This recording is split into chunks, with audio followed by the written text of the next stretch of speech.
Hallelujah, hallelujah. परमेश्वर के प्रिय लोगों, यहां पर दुष्ट आत्माएं किस चीज पर अटैक करती हैं? वचन दिखाइए थोड़ा सा। आप अगर वचन समझ रहे हो तो बताओ, यहां पर दुष्ट आत्माओं का अटैक किस पर है? आक्रमण किस पर है? आपके विश्वास के ऊपर? आपके विश्वास के ऊपर? आपका विश्वास कहां पलता है? आपका विश्वास कहां बड़ा होता है? आपका विश्वास कहां शक्तिशाली होगा? इधर, इधर, यहां पर आपका विश्वास पलेगा, यहां पर आपका विश्वास प्रमोशन में जाएगा, यहां पर आपका विश्वास आपके खोई हुई संपत्तियों को खींच लेगा। यहां का विश्वास जो परमेश्वर ने आपको दिया है वचन के अनुसार जीवन जीने के लिए, यहां का विश्वास, जो यहां पर विश्वास पल रहा है ना, पल रहा है। विश्वास क्या होता है? कैसे पलेगा? वचन के अनुसार देखें कैसे हमारा विश्वास बढ़ेगा, मतलब पलेगा। जैसे एक छोटे बच्चे को पाला जाता है, माता पिता पालते हैं ना, वैसी विश्वास भी कैसे बढ़ता है, कैसे विश्वास तीव्र बनता है। आइए इस वचन को हमारे साथ देखें। पहला तीमुथियुस 4 अध्याय और वचन 6 को हम पढ़ेंगे आपके लिए। वहां पर आपको अद्भुत बातें देखने को मिलेंगी।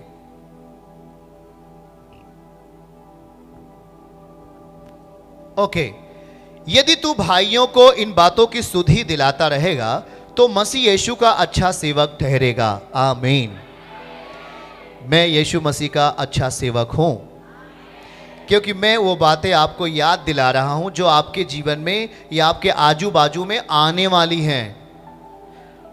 बाइबल एक ऐसा किताब है, जो करता है उसका क्या रिजल्ट होगा, ये चीज इसमें है। सुनना जरा, सब लोग ध्यान से सुनो। आप जो काम करते हैं उसका प्रतिफल भी इसमें लिखा गया है। यह नहीं कि जो काम आप करेंगे उसका प्रतिफल नहीं लिखा गया, क्या होगा क्या नहीं होगा आप ऐसे अनजाने दशा में नहीं रह सकते। परंतु बाइबल कहती है कि जो आप करेंगे उसका प्रतिफल भी इसमें आगे लिख दिया गया है। परमेश्वर सब कुछ हमारे विषय में जानता है और इसलिए उसने अपने वचन के अंदर सब कुछ कर दिया। कोई अगर गलत करेगा उसका प्रतिफल यह है, कोई अगर प्रायश्चित करेगा, माफी मांगेगा, उसके लिए यह जगह है। कोई अगर कठोरता में जिएगा उसके लिए यह जगह है। कोई अगर व्यभिचार में जिएगा उसका यह प्रतिफल है। सब कुछ इसमें लिखा गया है। इसीलिए हम बचते हैं, क्योंकि हमें प्रतिफल पता है, हमें प्रतिफल मालूम है। इसीलिए हम इस वचन को पढ़ते हैं और यह वचन हमें पकड़ लेता है और हर बुरे काम से हमें दूर फेंकता है, दूर फेंक देता है। हर बुरे काम से हम दूर होते हैं, हर एक सांसारिक अभिलाषा से हम, ये वचन की सामर्थ्य है। अभी मैं आपको सब कुछ प्रैक्टिकली दिखाऊंगा। जो प्रभु बोल रहा है उसको सब अभी आपके बीच में मैं उतरता हूं, अभी दिखाता हूं। चलिए इसको देखिए। यदि तू भाइयों को इन बातों की सुधि दिलाता रहेगा तो मसीह यीशु का अच्छा सेवक ठहरेगा। विश्वास और उस अच्छे उपदेश की बातों से जो तू मानता आया है तेरा पालन पोषण होता रहेगा। समझ जाए तो आमीन कहे, नहीं तो मैं समझा रहा हूं। एक पिता अपने बच्चों का क्या करता है? पालन पोषण। गाली दे करके अपने बच्चों का पालन पोषण करने वाला पुत्र किस दिशा में रहेगा उसका प्रतिफल मालूम है क्या? एक दारू पीने वाला पिता अपने बच्चों को किस बेहतरीन शिक्षाओं में ले जाकर रखेगा आपको पता है क्या? एक व्यभिचार करने वाली स्त्री अपने बेटा बेटियों को क्या शिक्षा देगा, ये दशा आपको मालूम है क्या? सुनना जरा, अगर एक पाप करने वाली स्त्री अपने बेटा बेटी को कौन सी शिक्षा देगा उसे जरा आप मन में सोच कर देखना। एक दारू पीने वाला पिता अपने बेटे को कहां तक प्रमोशन दे सकता है, इस बात को सोचकर जरा देखिए क्या होता है। यहां पर कुछ भी अच्छा नहीं होता है जब एक पिता गलत बातों को या गलत शिक्षाओं को अपने बच्चों के अंदर देता है। याद रखना है कि बच्चे आपको देख रहे हैं, जो आपको देखते हैं वही उन बच्चों का शिक्षा है। अगर एक बच्चा अपने चारपाई से उठता है और माँ को देखता है घुटने पर प्रार्थना करते हुए, माँ दुआ करती है, मेरे प्यारे यीशु पिता, आज के सुबह के लिए मैं धन्यवाद देती हूँ। आपने मेरे बेटे को सलामत रखा, आपने मेरे पूरे परिवार को इस सुबह उठने की शक्ति और सामर्थ्य देने वाले पिता की मैं स्तुति करती हूँ। बेटी उठती है और माँ के बगल खड़ी हो जाती है। हाँ, मेरी माँ ऐसा कर रही है, इसका मतलब कि जो मेरी माँ कर रही है वो मुझे भी करना चाहिए। बगैर बताए उसे शिक्षा पता हो गई। सुनना जरा, जब एक पिता, राम किधर है तू, बाहर, ठीक से बोल पा रहा हूं ना, बाहर, मम्मी पापा दारू दारू दारू पी के आ गया, चमेली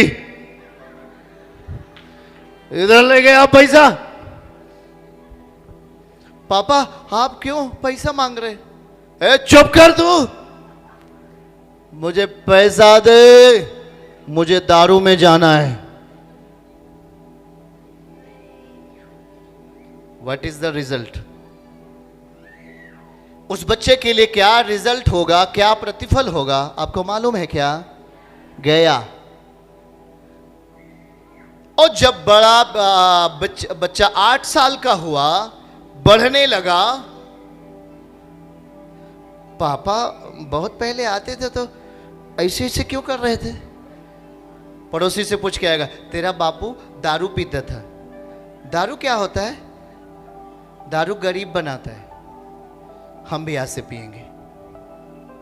अब दारू बगैर पिता के कहे अनुसार, क्योंकि पिता अपने बच्चों को पाल रहा है अपने उपदेशों से। दिखाइए उस वचन को प्लीज। यदि तू भाइयों को इन बातों की सुधि दिलाता रहेगा तो मसीह यीशु का अच्छा सेवक ठहरेगा।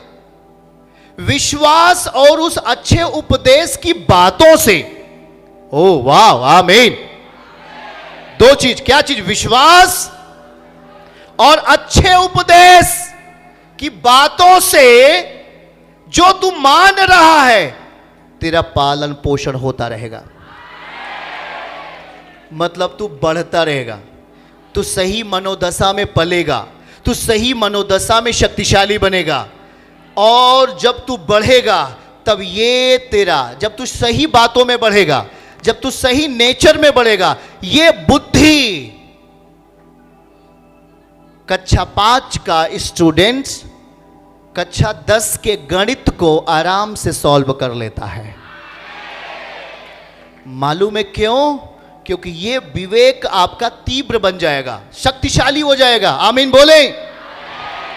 आज आपको मैं पहली घटना बता रहा हूं कि दुष्ट आत्माएं अंतिम समय में बुरे शिक्षाओं को आपके बीच में लेकर आएंगी, पर उससे हमारा पालन पोषण नहीं होगा।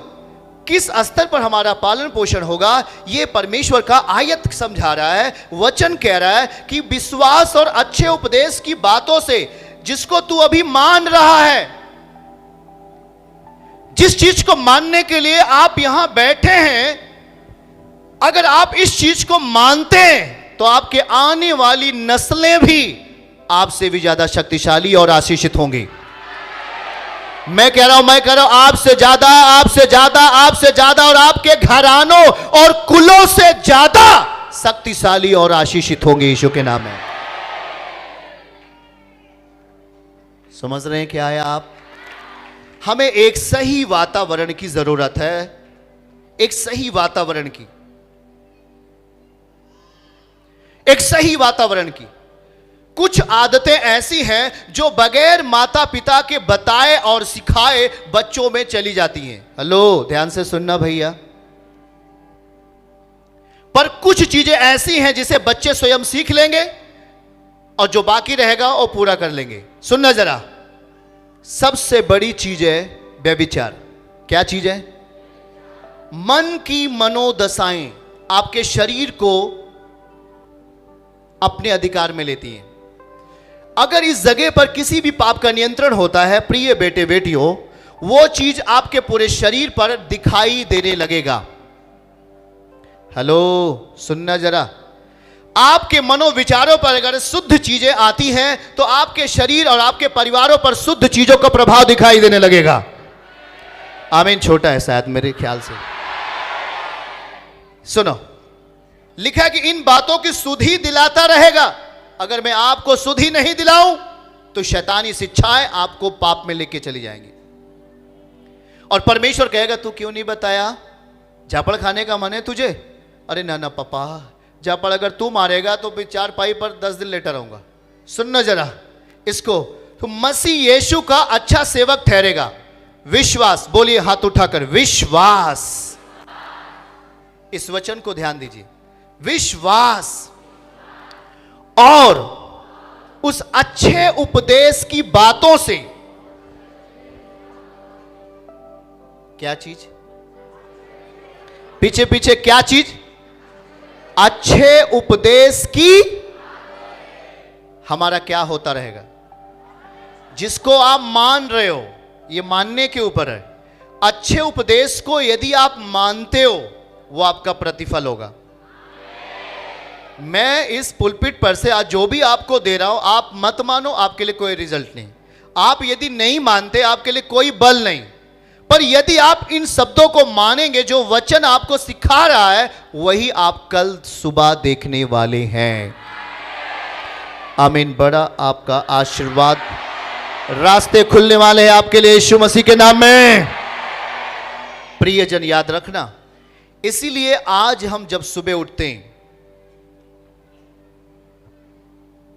हालेलुया, हम जब घुटनों के बल आ जाते हैं तो परिवार का कोई भी मेंबर, छोटा बच्चा अगर आपको प्रेयर करते हुए देखेगा तो निश्चय ही उसके अंदर सही मनोदशा जागृत होगी। दूसरों को माफ करते हुए वो बेटा देखेगा, उसके अंदर सही चीजें जागृत होंगी। मैं बीते कल से समझाता आ रहा हूं। कोई बेटा 18 साल का हो जाएगा, 10 साल का हो जाएगा, उसे बदलने के लिए आपको बहुत आंसू बहाना पड़ेगा। पर यदि जब तक वो आपके कंट्रोल में है, उसे जिस मॉडल में बनाना चाहो आप बना सकते हो। इसलिए ज्यादातर माता पिता अपने बच्चों को विशेष ख्याल रखें, उनको लापरवाही में ना जाने दें, उनको गलत चीजों के लिए बिल्कुल भी आप सख्त रहें, उनको रोकें। क्योंकि अगर गलत तरीके से दुष्ट आत्माओं ने अपना शब्द दे दिया, अपनी बातें दे दी, तो आप उन्हें कभी वापस नहीं ला पाओगे। बगैर वहां एक अथक परिश्रम आपको करना होगा, आपको बहुत ही प्रयास करना होगा। हालेलुया। हाथ उठा के बोलो, हमारा पालन पोषण कैसे होना चाहिए? उस विश्वास से और अच्छे, हमारा विश्वास और जो हम उपदेश सुनते हैं, विश्वास उपदेश से आता है कि नहीं? विश्वास भी और उपदेश को अपने अंदर क्या देना है? जगह देना है। तो क्या होगा इससे? हमारा क्या होगा? पालन पोषण। आपका पालन पोषण। अब सोच लो चर्च कितना महत्वपूर्ण है। एक आत्मिक अगुवा जब आपके लिए सुसमाचार देता है तो वो ऐसे ही नहीं खड़ा होता, वो आपको पालन पोषण करता है।